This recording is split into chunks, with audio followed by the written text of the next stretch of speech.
Fala galera, beleza? Tranquilidade? Estamos nós aqui para fechar a apostila 6, né? Nós vamos, conforme anunciei na aula passada, vamos, né, aqui com algumas questões, selecionei algumas questões de clima, algumas questões de pedologia para gente dos adicionais para a gente concluir a nossa apostila número 6, tá certo? Então vamos lá. Primeira questão que eu selecionei é uma questão da Unicamp, que é uma questão que vai trabalhar com a atuação das massas de ar. Então vejamos o enunciado. Os mapas representam a situação das massas de ar que atuam no Brasil no solstício de verão e no solstício de inverno. Observe e faça o que se pede. Então percebam, né? Aqui é o mapa que mostra a atuação das massas de ar no verão. Percebam que das 5 massas de ar, observamos a presença apenas de 4, né? Ou a maior parte, né? Mas são as 4 quentes. Aqui está oculta, né, a massa polar atlântica. Enquanto que aqui no inverno, veja que o poder de influência das massas equatoriais são menores, enquanto que, né, a massa tropical atlântica ela consegue, né, trazer alguma influência. Vejam que no inverno a massa tropical continental ela some, certo? Ela perde muita influência.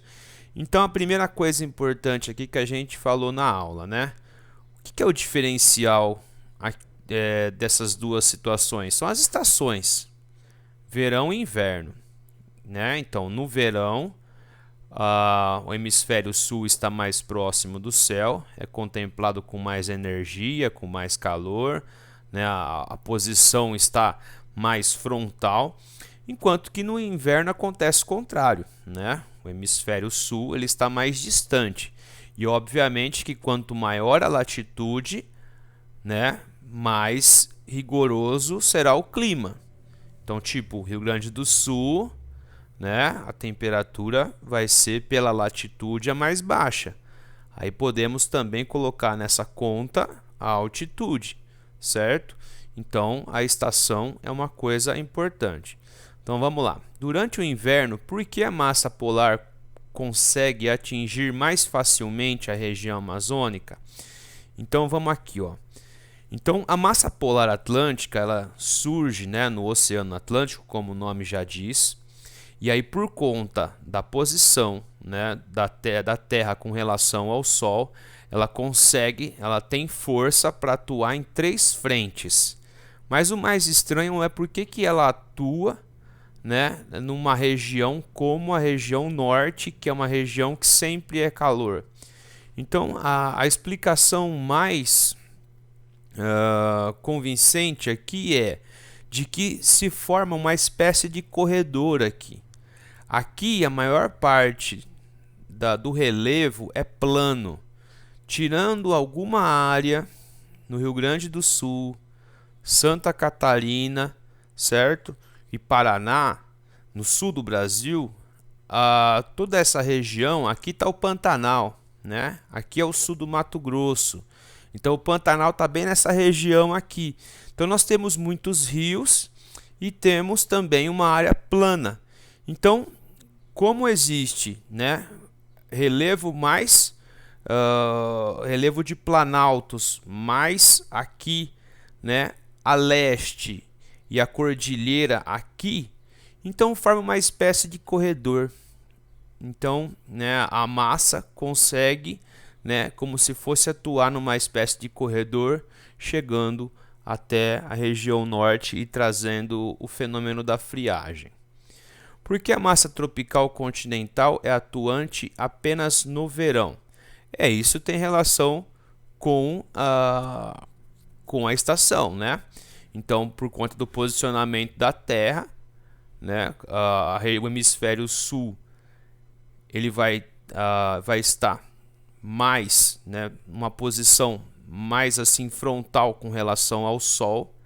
Então, essa massa tropical continental, ela consegue se formar e atuar com mais força. Como ela é uma massa formada numa área de alta pressão, ela vai carregar, né, essas características de ventos anticiclonais, certo?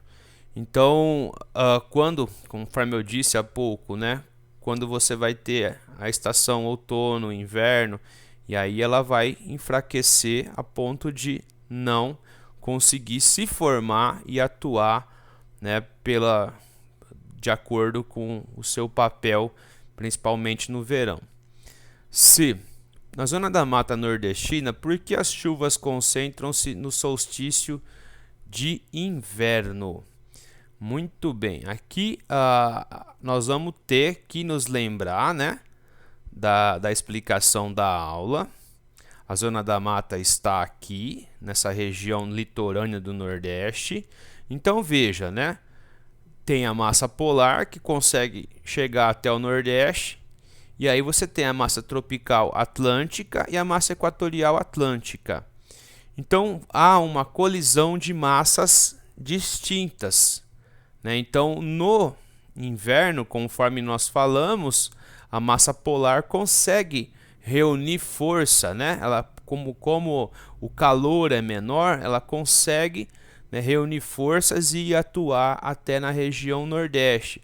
E aí ela vai se encontrar ao longo do percurso com a massa tropical atlântica, que é quente. Então uma é fria, uma é fria, né, e aqui fica seca conforme vai adentrando o território, e a outra é quente e úmida, certo?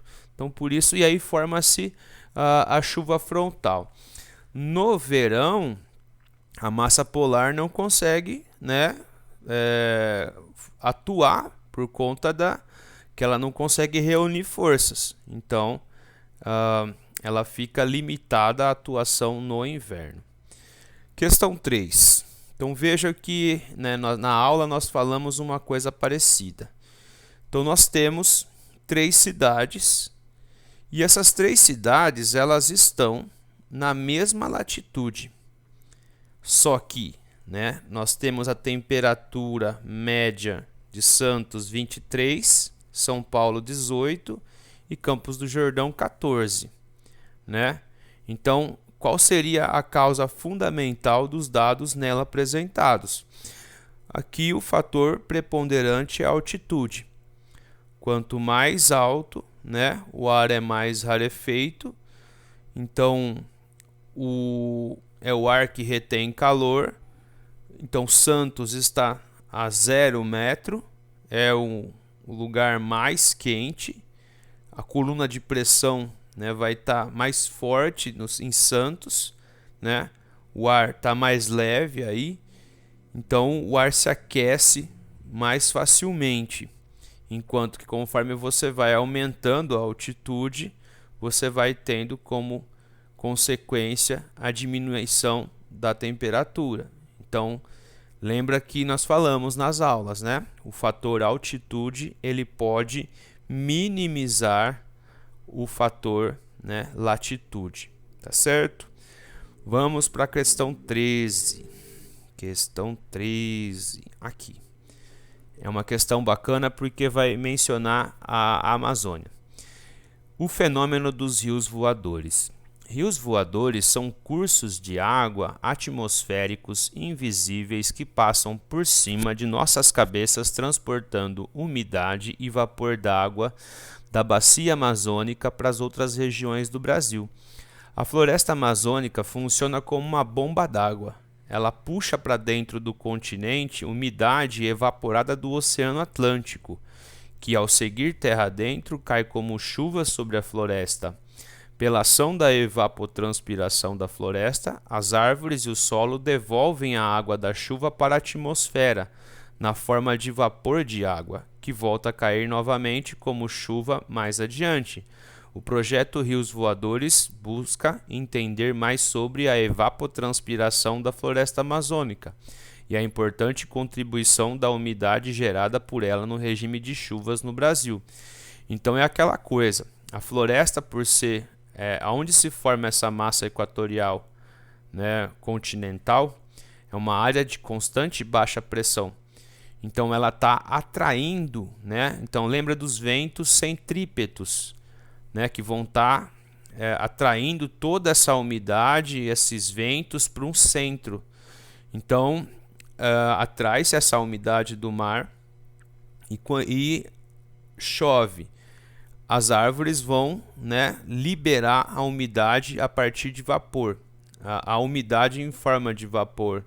E aí, né, a massa de ar equatorial, continental, ela toma rumo sul, né, para nossa região, para boa parte da América.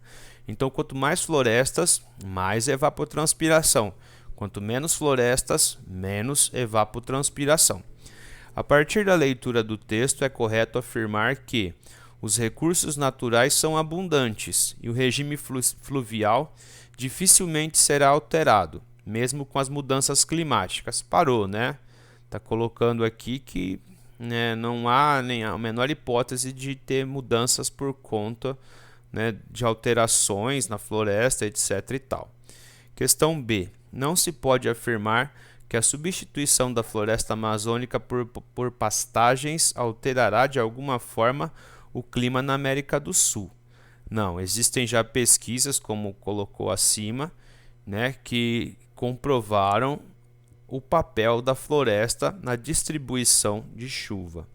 C. A atmosfera é carregada de umidade que, encontrando a Cordilheira dos Andes, precipita-se abastecendo de água a floresta amazônica. Não. Pelo que o excerto disse para a gente, né, a floresta atrai a água do mar e chove na própria floresta e a floresta devolve em forma de vapor. Também não é. E D. O clima brasileiro deve ser considerado passível de sofrer mudanças significativas a partir de ações como queimadas, desmatamento e ampliação de áreas cultivadas. Pronto, né?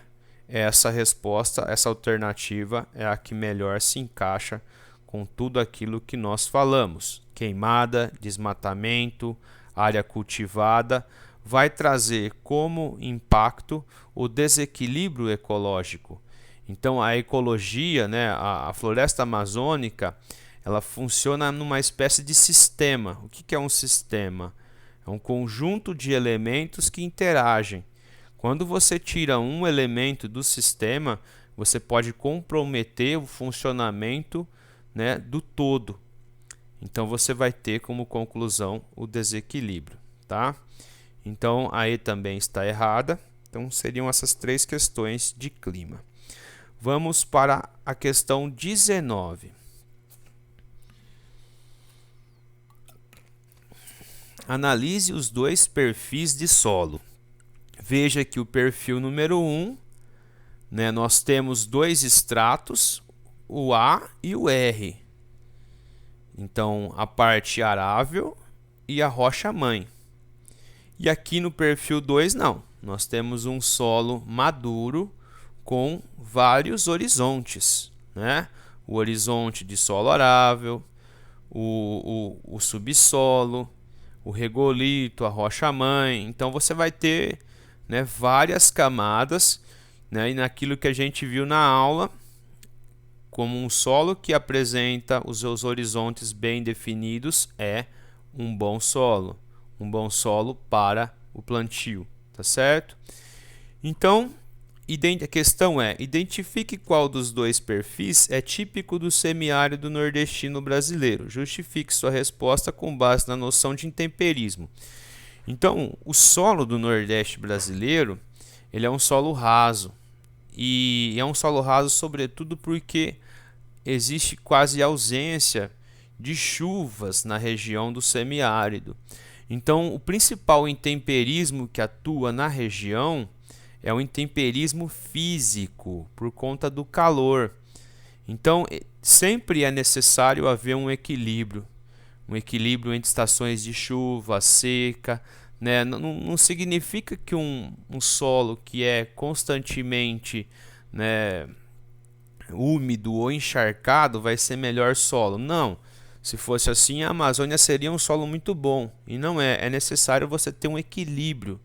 Sempre é necessário ter um equilíbrio, né, para o bom desenvolvimento das coisas. Se você colocar, né, existem algumas culturas que se você colocar assim encharcadas ou com muita água, com muita irrigação, elas vão prosperar, como o arroz. O arroz é plantado em lugares que precisam de muita água. Então, senão o arroz não desenvolve. Só que outras culturas você tem que medir, você tem que calcular a irrigação, porque senão vai ter problemas de cultivo, certo? Então, aqui seria, né, a partir da noção de intemperismo, é que o solo do perfil 1 ele é um solo que vai se formar principalmente pelo intemperismo físico, né? Por conta aí da amplitude térmica, do calor, do frio, de noite, né? Quando você vai ter no semiárido, né, uma variação de temperatura muito grande. Então isso vai gerar fissuras nas pedras, nas rochas, mas o solo não é bem desenvolvido. Tudo bem? Vamos para a questão 21 agora. Nos climas tropicais úmidos são comuns os solos espessos. Entretanto, alguns fatores naturais podem mudar essa tendência geral. Observe a figura representativa dessas áreas. Então veja, né? A tendência é de, em climas tropicais, ter bons solos, certo? Mas, principalmente, se o lugar representa uma planície e uma planície bem drenada, com solos que apresentam uma boa drenagem. O que seria a boa drenagem? A capacidade dessa água infiltrar e chegar nos lençóis freáticos, não ficar encharcada, como eu disse há pouco, tá certo? Então, aqui continuando. Entretanto, alguns fatores naturais podem mudar essa tendência. Observe a figura representativa. Então veja, nessa figura, nesse croquis aqui, uma área de declive ela vai ter um solo raso, enquanto que uma área de solo mais aplainado vai ter um solo mais desenvolvido. Então veja que o solo e a rocha, ok? Então cite dois fatores que causam a diferença de espessura do solo entre os perfis 1 e 2. Pode ser, né? Então, o primeiro principal é o relevo e a outra também tem relação com o tipo de rocha, certo? Então, a própria rocha em si. Sabemos aí que tem 3 tipos de rochas, né? Uma rocha pode ser magmática, pode ser metamórfica, sedimentar, né? Então, o próprio tipo de rocha pode favorecer ou não favorecer o desenvolvimento do solo. Pediu para explicar um dos fatores citados. Então, aqui é o seguinte: em áreas de declive, o próprio efeito, né, gravitacional ele vai meio que gerar uma atração para baixo. Então, conforme a chuva, pode acontecer desse material ser levado para áreas mais baixas. Então, é necessário ter uma cobertura de vegetação para que, né, proteja esse solo, ou essa pequena camada de solo que existe nesse lugar aqui, certo? Então, por conta dessa declividade, por conta do relevo, nós temos aí essa área com menor propensão a desenvolver bons solos, enquanto que uma área mais plana, com boa drenagem, ela vai, né, potencializar melhores solos. Para encerrar a nossa aula de hoje, vamos para 2 questões que eu separei aqui, a 47 e a 48. Então, considere a figura a seguir para responder as questões 47 e 48. Então, veja, né? É uma área que em cima vai ter vegetação. Nós temos aqui uma área que se parece com uma falésia ou seria uma área de próximo de vertente de planalto para rio, certo? Então não está claro o que seria isso, se é uma falésia próxima do oceano ou se é uma vertente de planalto, de montanha, né? Acredito que seja uma vertente de planalto de montanha, certo? Que por conta das alternativas aqui. Então é o seguinte, essa região é uma área que ela está desprotegida. Então percebam que é uma área acidentada e ela está desprotegida. Desprotegida em que sentido? A vegetação sempre forma uma espécie de escudo. A grama, a raiz, a copa das árvores, elas funcionam como se fosse um escudo para que a água possa cair, ela amortece o impacto da água. Se você deixa o solo nu, né, exposto à força da água numa área de declividade, todo esse material vai ser levado para a parte de baixo. E aí vai gerar a vossoroca ou bossoroca. Eu conheço mais por vossoroca. Então a vossoroca seria essa erosão aqui já numa escala maior, enquanto que sulco e ravina seria numa escala menor, certo? Então a questão 47 fala: o esquema representa um processo de erosão em encosta. É uma encosta, né? Uma vertente de planalto, uma encosta. Que prática realizada por um agricultor pode resultar em aceleração desse processo?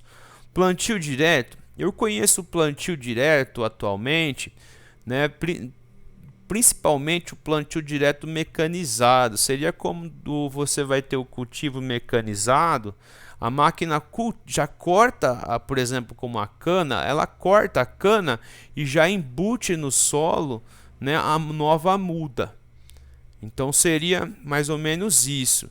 E aí a máquina vai ter esse papel aí de triturar a palha, né? O que não é importante para mandar para a usina. Então não é plantio direto. Associação de culturas, como se fosse rotação de culturas, não. Implantação de curvas de nível.